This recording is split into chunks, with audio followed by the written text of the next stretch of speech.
শনিবার, মঙ্গলবার, বুধবার, বৃহস্পতিবার স্যার ডেকেছিল, রবিবারের দিন ওর স্যার ডেকেছে, ওকে সাড়ে নিয়ে চলে গেল, পালিয়ে গেল। আর যায় একবারই ছাইলে নিয়ে ঘুরবে।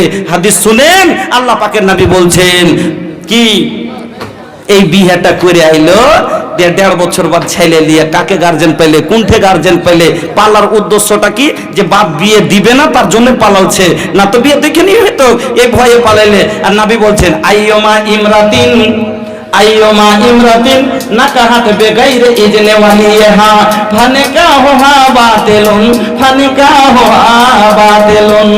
বিনা গার্জেনে পালিয়ে যে বেটি ছেলে বিয়ে করবে, বেটি ছেলে বিনা বাপের অনুমতিতে, যার বাপ নাই ভাই আছে, ভাইয়ের অনুমতিতে, ভাই নাই মা আছে, মাকে ছেড়ে বিনা অনুমতিতে যে বিয়ে করবে, এই বিয়েটা হবে না, হবে না, হবে না।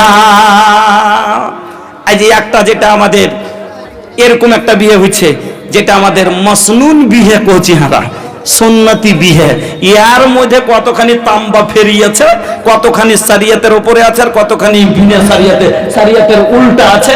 এবার চলেন এর উপরে আলোচনা করি। আজ এত জলদি জি